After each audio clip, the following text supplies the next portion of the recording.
So imagine you are hosting this massive multi-million-dollar football tournament. Right. You have meticulously built the stadium.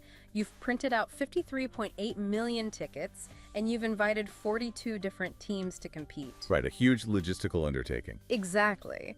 But then on opening day, half the referees realize they literally cannot afford the bus fare to get to the stadium. Oh, wow. And it gets worse. Several of the visiting teams just flat out refuse to show up because, well, the stadium itself is located in an active conflict zone. Yeah, which is, I mean, it completely derails the whole event. It does. And today, for you listening, that is not some hypothetical scenario. It's exactly the dynamic playing out right now with Ethiopia's upcoming national election. It really is. The contrast between, the administrative ambition and the actual physical limitations on the ground is just striking. Welcome to this deep dive.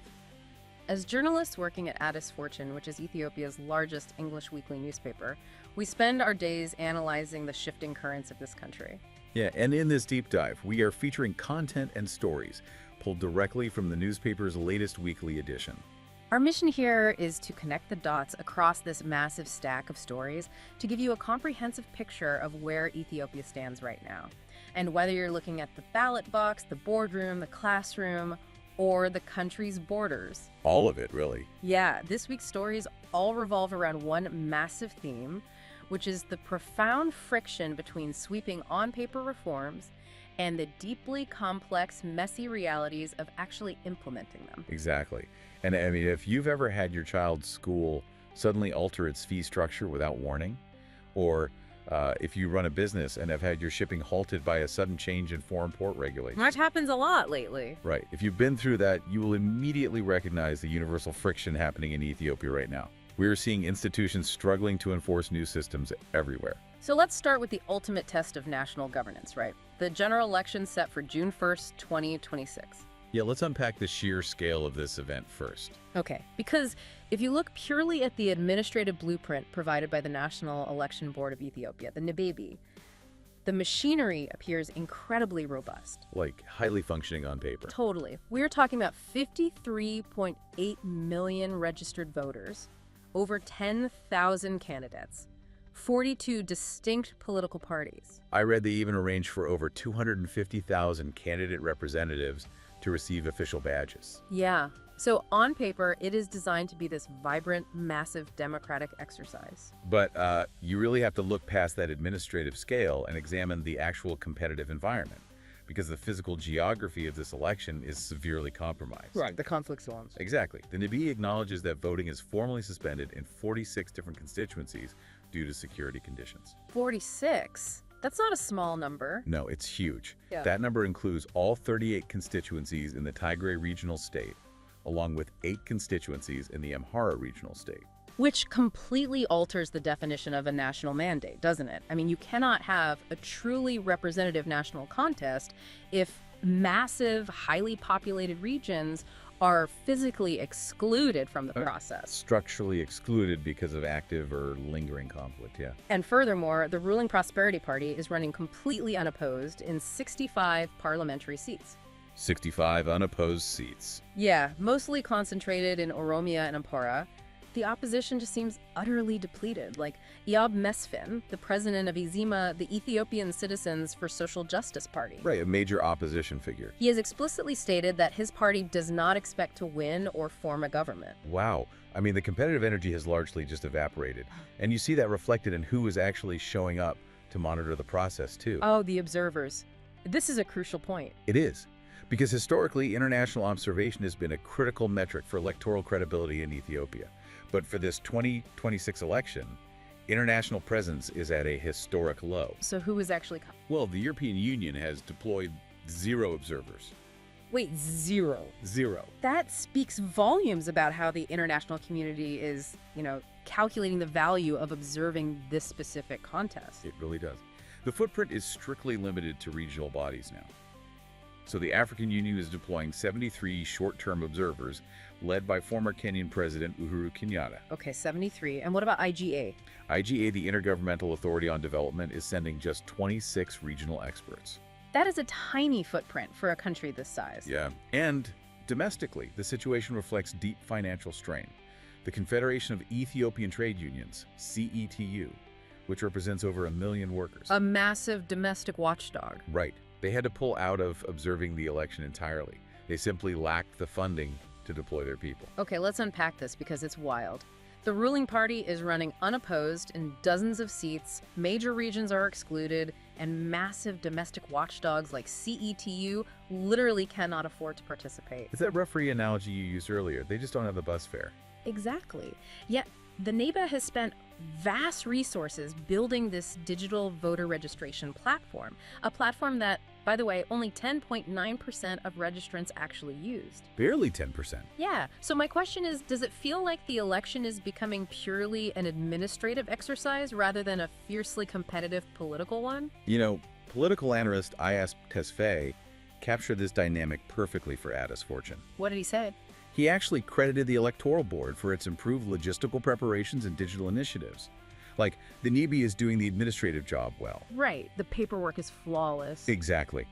But Ayas pointed out that this is an unusually weak contest where the outcome is largely expected by all sides. The ruling party, the opposition, and the public all know the likely result before the first ballot is even cast. So what happens to a democracy when the election becomes a foregone conclusion? I mean, what's the fallout? Well, Ayas warned that the greatest risk is public apathy. Because if an election reinforces the public belief that leadership cannot be meaningfully challenged through the ballot box, it pushes people to look for other ways. Precisely. It inadvertently encourages disenfranchised groups to seek alternative and often armed routes to political power. Which brings us right back to the suspended constituencies. Right. The government is successfully executing the paperwork of an election, but the physical reality of insecurity and funding shortages is just stripping away its competitive core. Okay, so if the federal government is struggling to impose its administrative will on the physical map of the country, imagine a single school board trying to force a new financial reality onto hundreds of frustrated parents. Oh, this is such a fascinating transition. Right. This brings us to a really intense courtroom battle over the Sanford International School. Yeah, Sanford is one of Addis Abeba's oldest and most elite educational institutions. It was established way back in 1947. And over those decades, it developed this very complex tiered tuition system. Let's break those tiers down because the mechanics are so crucial here. Yeah, it's not a flat rate at all. Not even close. So you had C2 parents who were long-standing legacy families paying a lower rate. You had C1 parents who enrolled slightly later but still enjoyed a reduced rate. And then there's the international tier, right? Right, C3, which was strictly for international students paying in US dollars. And finally, C4, which was the newest cohort of parents paying the absolute highest level of tuition. Okay, so 4 distinct tiers. Yes. But then in February 2024, the schools board introduced a policy they termed fee harmonization. Harmonization. Yeah. Which is a very deliberate semantic choice. I mean, it sounds so administrative, equitable, and routine. Here's where it gets really interesting, though, because the mechanics of what they actually did were entirely different. Under the guise of this harmonization, the board took all those legacy C1 and C2 parents and moved them directly into the most expensive C4 tier. Oh, wow. So they just bumped everyone to the top bracket. Exactly. They sharply increased their tuition, administration fees, and capital levies all at once. It's identical to an airline forcefully moving you from an economy seat into a first-class seat. Charging your credit card for the upgrade without asking. Right.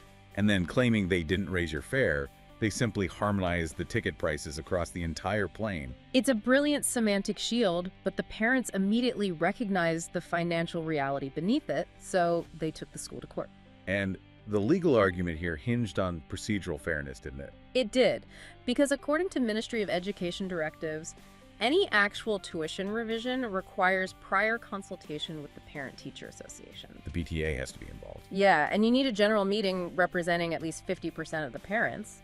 But by labeling the hike as harmonization, the schools board argued the decision fell solely under their internal administrative authority. So they tried to bypass the PTA entirely using that word. Exactly. But the Federal High Court's Errata division completely dismantled that semantic shield. Judge Nagash Kidane overturned a lower court ruling and sided firmly with the parents. What did the judge say about the harmonization defense? the court explicitly stated that the school's measure functioned as a fee increase in substance, regardless of the vocabulary the board chose to use. Because you can't just change the name of a price hike to make it legal. Right.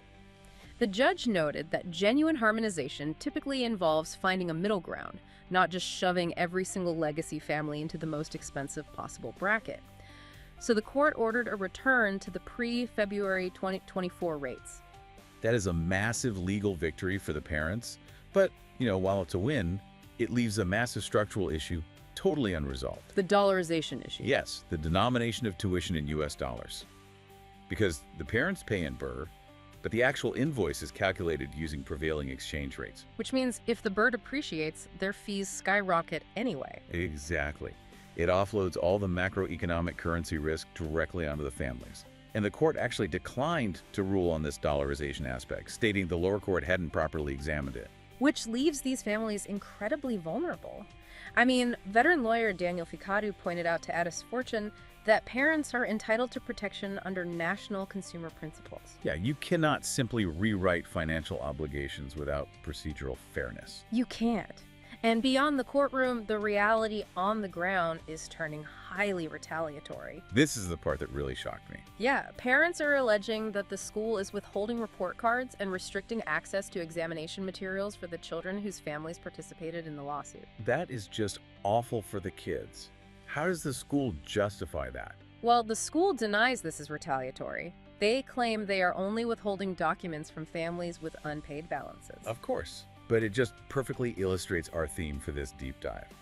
An institution attempts to unilaterally impose a new financial structure from the top down, only to discover that procedural fairness and consumer protection laws still hold weight in reality. Right. You cannot change the rules of the game without bringing the stakeholders along with you, or you just invite chaos. And we are seeing this exact same battle over financial authority play out on a much larger national scale right now. Oh, absolutely. I mean, if a single school board cannot unilaterally dictate terms to a few hundred parents without sparking a revolt, how does the government expect to unilaterally dictate profitability to 41 massive state-owned enterprises? Right. This brings us to the Ethiopian Investment Holdings, or EIH. And let me tell you, this is arguably one of the most consequential economic overhauls happening in the country. It's massive. EIH manages 41 state-owned enterprises. We were talking about the foundational pillars of the Ethiopian economy here. Give us a few examples of what they own. Well, Ethio Telecom, Ethiopian Airlines, the Commercial Bank of Ethiopia, collectively they manage 8.2 trillion birr in assets. 8.2 trillion. Yeah, which represents roughly 12% of the country's entire GDP. That is staggering. And for decades, securing a seat on the board of one of these enterprises was essentially a ceremonial gig. Right, a nice feather in the cap. Exactly. You received a prestigious title and a reliable monthly paycheck, completely detached from whether the company actually made money or lost millions. But EIH has just issued a new directive that violently ends the era of the ceremonial board, haven't they? They have. Board compensation is now strictly tethered to performance. EIH's financial portfolio director, Eob Nagash, was remarkably blunt with Addis Fortune about this. What did he say? He actually categorized the old system as a mere tick-box exercise. So to fix this, EIH introduced 3 absolute prerequisites. Okay, let's hear them. Before any board member sees a single birr in compensation, their enterprise must, 1, deliver a profitable financial result, 2, secure an unqualified external audit opinion, and 3, ensure the timely settlement of all due dividends to the government. Okay, let's clarify what an unqualified external audit actually means mechanically, because this isn't just an accountant glancing at an Excel spreadsheet. No, not at all. It means independent forensic auditors have thoroughly examined the company's books, tested their internal controls, and officially declared that the financial statements are completely transparent and free from material misstatements. Right. No hidden debts or creative accounting. Exactly. If there's any obfuscation, the audit is qualified and the board does not get paid. Period. That is ruthless but necessary. And furthermore, individual directors are now assessed against 12 specific key performance indicators. They're even mandated to complete 21 hours of corporate governance training annually. It sounds like the institution is fundamentally shifting the role from being a passive observer to an active, accountable steward of state wealth. It's like taking a comfortable, exclusive country club membership and overnight transforming it into a strict, commission-only sales job. You do not eat unless you produce. I love that analogy. But the structural legacy they have to untangle here is staggering. I mean, EOB admitted that for years, government regulators were simultaneously sitting on the boards of the very state-owned enterprises they were legally tasked with regulating. That is wild. Having a regulator sit on the board of the company they oversee is a profound conflict of interest. It's exactly like having the referee playing on the field. The regulatory institution is mandated to protect the market and the consumer, while the enterprise is mandated to maximize profitability. You can't do both objectively. You really can't. So to physically dismantle this, the new directive requires digital declarations of conflicts of interest. And it also strictly limits individuals to a maximum of 2 board seats across all enterprises. Wait, how many were they sitting on before? Previously, individuals sat on 4 or 5 boards, spreading their attention so thin that effective governance was just impossible. That makes so much sense. And financial expert Werkulema raised another critical mechanical flaw of the old system for us. Yeah, regarding strategy, right? Yeah, exactly. He pointed out that for years, executive management teams, CEOs, and operational directors were formulating the long-term strategy and policy, while the boards simply nodded along. Just rubber stamping everything. Right. And EIH is trying to invert that dynamic. They want boards to dictate the strategic direction and hold the executives accountable for executing it. Which is how a board is supposed to function. Yeah. You cannot mandate a state-owned enterprise to generate billions in profit if the board merely rubber stamps whatever operational decisions the CEO places on their desk. Nope. Executive rewards and board compensation must be inextricably linked to measurable financial outcomes. And EIH is targeting, what, 5 trillion burr in annual income? Yeah, 5 trillion. But here's the thing. Setting up these immaculate corporate structures and demanding massive profitability is a great whiteboard exercise. Sure. But companies like Ethiopian Airlines or the commercial bank cannot hit those numbers if the physical goods they rely on are trapped in a warehouse. Right. You can have the most accountable board in the world, but if your cargo cannot cross a border, you are losing money. Exactly. Reforming the financial architecture is impossible without reforming the physical logistics architecture. And this brings us to our final segment, the sweeping changes at the Ministry of Transport and Logistics. This is huge. For decades, the state-owned Ethiopian Shipping and Logistics Services enterprise operated as a near monopoly. But now, the ministry is officially opening the multimodal logistics sector to foreign firms. But the entry threshold is incredibly steep, isn't it? It is punishingly steep. Foreign operators must demonstrate a $1 million paid-up capital. $1 million just to get in the door. Yep. They need at least 3 years of proven international experience. Crucially, they have to physically secure a 1-hectare, fully developed logistics terminal with a closed concrete warehouse. Wow, that's a massive infrastructure commitment. And they must own a minimum of 5 cross-border trucks equipped with heavy lifting machinery. The underlying logic there is that inviting heavily capitalized foreign players will force technology transfer, right? It'll introduce desperately needed operational efficiency and ultimately drive down the exorbitant national transport costs that cripple Ethiopian exporters. That's the paper reform. But what does this all mean when the physical reality of geography disrupts this policy? Because Ethiopia is landlocked. Right. The entire logistical chain relies almost exclusively on neighboring Djibouti for port access. And exactly as Ethiopia announced this grand opening to foreign logistics firms, Djibouti unexpectedly altered its own regulation. What do they do? They barred non-vessel owning multimodal transport operators from issuing bills of lading. Oh man. To understand how devastating this is, we have to look at the mechanics of a bill of lading, because it is not just a piece of paper. No, explain how critical it is. It serves as the receipt for the physical goods. It is the definitive legal document for customs clearance, and it is the ultimate proof of ownership for insurance purposes. It's essentially the passport for international cargo. Exactly.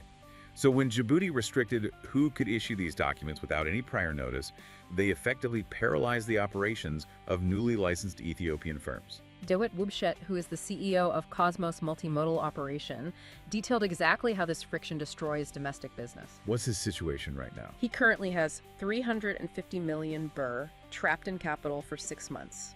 He has been paying staff salaries for 3 years, fully prepared to commence operations, only to be totally blocked by Djibouti's port authorities.